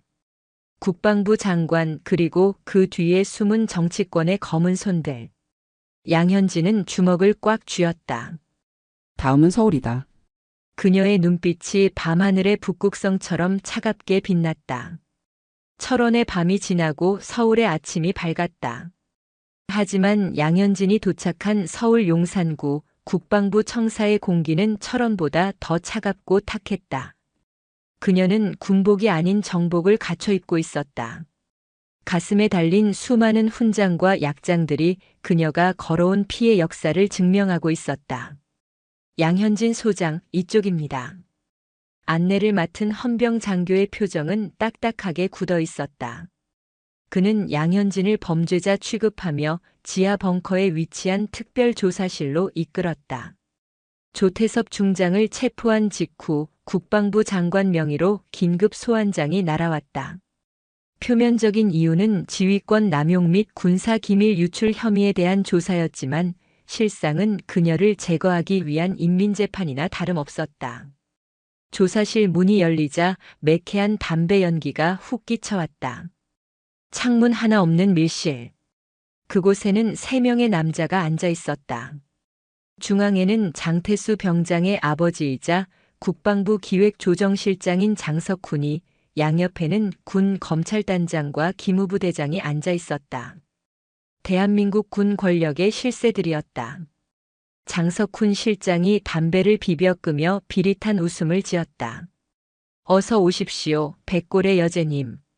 소문대로 아주 당당하시군요. 양현진은 의자를 빼어 앉으며 그들을 똑바로 응시했다. 담배 냄새가 역하군. 환기 좀 시키지? 이 상황에서도 여유가 넘치시는구만. 장 실장이 서류 뭉치를 책상 위에 던졌다. 양 소장, 자네가 어제 벌인 짓이 뭔지 아나? 군단장을 하극상으로 체포하고 전군의 그 추태를 생중계했어. 이건 군의 기강을 뿌리째 흔든 내란 행위야. 범죄자를 잡은 게 내란이라면 범죄를 덮어준 당신들은 반역인가? 양현진의 도발에 옆에 있던 군 검찰단장이 책상을 쾅 내리쳤다. 말 조심해. 여기는 내가 설치던 707이 아니야. 우리는 이미 내 혐의를 입증할 증거를 다 확보했어. 22연대 총기 사고. 그거 내가 조작한 거잖아. 병사들을 협박해서 허위 진술하게 만들고. 그들은 뻔뻔했다. 진실을 거짓으로 덮고 피해자를 가해자로 둔갑시키는 기술이 아주 능숙했다. 양현진은 그들의 추악한 민낯을 보며 오히려 차분해졌다. 그래서 원하는 게 뭔가? 장 실장이 몸을 앞으로 기울이며 은밀하게 속삭였다. 간단해. 모든 혐의를 인정하고 자진 전역해. 그리고 조태섭 중장의 체포는 오해였다고 발표하고. 그러면 연금은 받게 해주지. 목숨은 건져야 하지 않겠나? 협박이었다. 만약 거절하면 사회적으로 매장시키거나 쥐도 새도 모르게 제거하겠다는 사리가 담겨 있었다. 양현진은 천천히 정복 상의 안주머니에서 무언가를 꺼냈다. 그것은 작은 USB 메모리였다. 이 안에 뭐가 들어있는 줄 아나? 장 실장의 눈썹이 꿈틀했다. 어제 조태섭 중장의 헬기 통신 내용만이 아니야. 당신이 마석도 대령에게 보낸 차명 계좌 내역, 22연대 군수 비리에 연루된 업체 리스트, 그리고 당신 아들 장태수가 저지른 가혹 행위를 덮기 위해 헌병대 수사 기록을 조작한 원본 파일까지. 좌중이 술렁거렸다. 장 실장의 얼굴이 불그락푸르락해졌다. 그걸 내가 어떻게 해? 707 정보가 아이들이 당신 내 보안 서버를 터는 건 일도 아니더군. 이 파일은 지금 내 동료가 가지고 있어. 내가 여기서 무사히 나가지 못하면 1시간 뒤 전 언론사와 청와대 민원실로 자동 전송된다. 이 미친년이. 장 실장이 자리에서 벌떡 일어나 소리쳤다. 잡아. 전현 당장 잡아. USB 뺏어. 조사실 구석에 대기하고 있던 사복 차림의 요원 4명이 들이닥쳤다. 그들은 특수훈련을 받은 국방부 직할 경호대원들이었다. 양 소장님 얌전히 넘기십시오. 선두의 선 요원이 손을 뻗었다. 양현진은 앉은 채로 USB를 꽉 쥐었다. 군인이 국가를 지키라고 배운 기술을 도둑놈들을 지키는 데 쓰다니. 부끄럽지도 않나. 명령입니다. 요원이 달려들었다.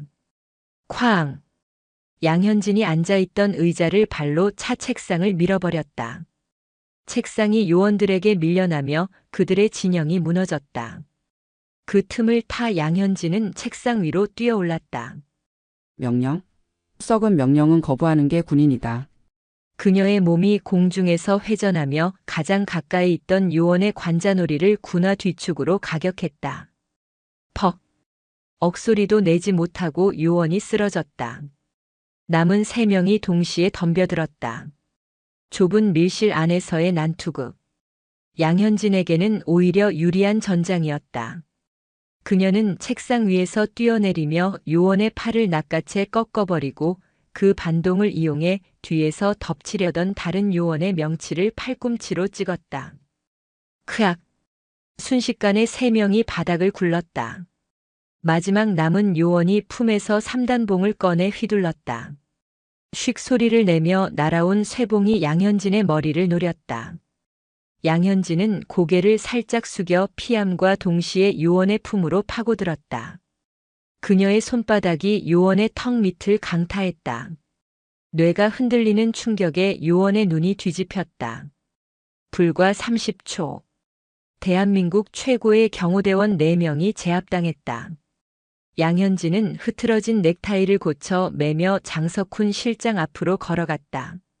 장 실장과 검찰단장은 공포에 질려 벽에 붙어 있었다. 오지 마. 너 이거 감당할 수 있어? 내가 누군지 알아.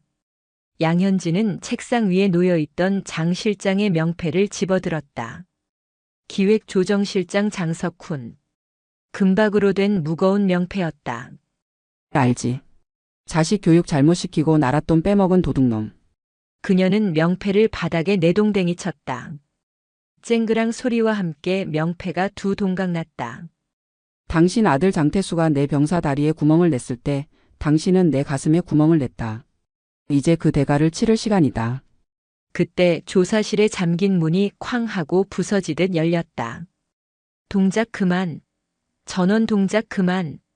무장한 수도방위 사령부 헌병들이 들이닥쳤다. 그리고 그들 뒤로 육군 참모총장 김기현 대장이 성큼성큼 걸어 들어왔다. 총장님? 장 실장이 구세주를 만난 듯 소리쳤다. 총장님, 저 여자가 미쳤습니다. 여기 사람들을 다 폭행하고. 하지만 김기현 총장의 시선은 싸늘했다. 그는 뒤따라온 수사관들에게 손짓했다. 장석훈 그리고 그 일당들을 전원 긴급 체포해라. 네. 총장님 그게 무슨. 양현진 소장이 보낸 증거 파일 이미 내 집무실에서 다 확인했다. 자네들이 군을 사유화하고 범죄 집단을 만든 정황 더 이상 볼 것도 없더군. 수사관들이 달려들어 장 실장과 검찰단장에게 수갑을 채웠다. 장 실장은 끌려나가면서도 악을 썼다. 이건 모함이야. 정치적 음모라고. 두고 봐. 내가 가만히 있을 것 같아. 양현진은 발악하는 장 실장의 앞을 막아섰다. 가만히 있지 마라. 감옥에서 평생 썩으면서 내가 망친 군대의 명예를 어떻게 갚을지 뼈저리게 후회해라. 장 실장이 끌려나가고 조사실에는 양현진과 김기현 총장만이 남았다. 김 총장은 엉망이 된 조사실과 쓰러진 경호원들을 둘러보며 헛웃음을 지었다. 대단하군. 707의 전설이 빈말이 아니었어. 혼자서 국방부 심장부를 쑥대밭으로 만들다니. 양현진은 차려 자세를 취했다. 소란을 피워 죄송합니다. 김 총장은 양현진의 어깨에 손을 올렸다. 아니, 자네가 썩은 환부를 도려내줬어. 고맙다, 양 소장. 이제 돌아가게.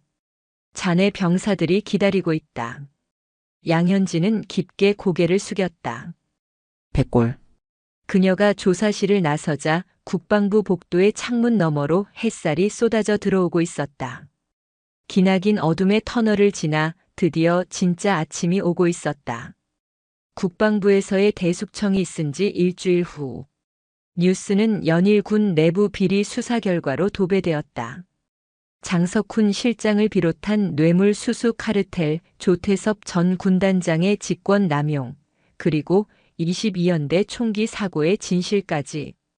국민들은 분노했지만 동시에 썩은 살을 도려낸 양현진 소장의 결단에 열광했다. 하지만 양현진은 그 환호 속에 있지 않았다. 그녀는 강원도 철원 혹한의 땅 백골 부대에 있었다. 전체 차렷. 사단장님께 대하여 경례. 백골. 우렁찬 함성이 연병장을 가득 메웠다. 일주일 전 취임식 때와는 전혀 다른 공기였다. 그때는 호기심과 의구심이 섞인 함성이었다면 지금은 진심 어린 존경과 신뢰가 담긴 포효였다. 양현진은 단상에 올라 병사들을 둘러보았다. 날씨는 조금 풀려 있었지만 여전히 바람은 찼다. 그러나 병사들의 눈빛은 그 어느 때보다 뜨거웠다. 그녀의 시선이 맨 앞줄에 서 있는 휠체어에 머물렀다. 강민재 이병이었다. 다리에 총상을 입었던 그는 아직 완치되지 않았지만 사단장이 복귀한다는 소식에 억지로 나와 있었다. 그 옆에는 김영훈 병장을 비롯한 취사장 조리병들이 밝은 표정으로 서 있었다. 그들은 포상 휴가를 다녀온 뒤 표정부터 달라져 있었다. 양현진은 마이크를 잡았다. 편히 쉬어. 척. 수천 명의 병사가 일사불란하게 움직였다. 지난 일주일 참으로 시끄러웠다. 부대 밖에서는 나를 영웅이라 부르기도 하고 독종이라 부르기도 한다. 그녀는 잠시 말을 멈추고 병사들의 눈을 하나하나 맞추려는 듯 천천히 고개를 돌렸다. 하지만 나는 영웅도 독종도 아니다. 나는 그저 너희들의 사단장 양현진일 뿐이다. 연병장의 정적이 흘렀다. 오직 바람소리와 양현진의 목소리만이 존재했다. 내가 국방부 조사실에서 놈들과 싸울 때 나를 버티게 한 것은 정의감 따위가 아니었다. 바로 이 추운 철원 땅에서 졸린 눈을 비비며 경계를 서고 꽁꽁 언 손으로 밥을 짓는 너희들의 얼굴이었다. 강민재 이병의 눈시울이 붉어졌다. 김영훈 병장은 입술을 꽉 깨물며 눈물을 참았다. 너희가 흘리는 땀방울이 헛되지 않게 하는 것. 너희가 입은 군복이 부끄럽지 않게 하는 것. 그것이 내가 이 자리에 있는 유일한 이유다. 양현진은 주먹을 불끈 쥐었다. 앞으로도 시련은 있을 것이다. 추위는 계속될 것이고 훈련은 고될 것이다. 하지만 기억해라. 내가 항상 너희의 가장 앞에 서 있겠다. 비가 오면 내가 먼저 맞고 눈이 오면 내가 먼저 밟겠다. 그러니 너희는 나를 믿고 오직 적만을 바라보며 전진하라. 와! 함성이 터져 나왔다. 누가 시키지 않아도 병사들은 모자를 벗어 던지며 환호했다. 그것은 지휘관과 부하라는 계급의 벽을 넘어 생사를 함께하는 전우로서의 뜨거운 교감이었다. 행사가 끝나고 양현진은 단상을 내려왔다. 박민수 중위가 다가와 격려했다. 사단장님 정말 멋지셨습니다. 그리고 강민재 이병이 꼭 드리고 싶은 말씀이 있다고 합니다. 양현진은 휠체어에 앉은 강 이병에게 다가갔다. 강 이병은 엉거주춤 일어나려 했다. 앉아 있어라. 다리 덧난다. 양현진이 어깨를 눌러 앉혔다. 강 이병은 눈물을 글썽이며 입을 열었다. 사단장님, 정말 감사합니다. 저 군대 온 거 후회 많이 했습니다. 백 없고 돈 없으면 당하기만 하는 곳인 줄 알았습니다. 그런데 사단장님 덕분에 처음으로 군인이 된 게 자랑스럽습니다. 양현진은 장갑을 벗고 강 이병의 거친 손을 두 손으로 꼭 잡았다. 나도 고맙다. 포기하지 않고 버텨줘서. 얼른 나와서 축구라도 한 판 해야지. 네, 알겠습니다. 강 이병이 활짝 웃었다. 그 웃음은 백골 부대에 찾아온 진정한 봄이었다. 양현진은 고개를 들어 부대 뒤로 펼쳐진 거대한 설산을 바라보았다. 3사단 백골 부대. 죽어서 백골이 되어서라도 조국을 지키겠다는 비장한 이름. 하지만 이제 그 이름은 죽음의 상징이 아니라 불의에 맞서 싸우는 불멸의 정의가 되었다. 박중희, 네, 사단장님. 오늘 점심 메뉴가 뭐지? 오늘은 소고기 묵국의 제육볶음입니다. 정량 배식 확실하게 체크했습니다. 양현진이 피식 웃었다. 좋아. 배가 고프군. 병사들과 같이 식당에서 먹겠다. 가자. 그녀가 힘차게 발걸음을 옮겼다. 그녀의 뒤로 박중희와 참모들 그리고 병사들이 따랐다. 겨울 바람은 여전히 차가웠지만 그들의 등은 더 이상 춥지 않았다. 작은 거인 양현진이 그들 앞에 서 있었기 때문이다. 살아서도 백골, 죽어서도 백골. 전설은 그렇게 완성되었다.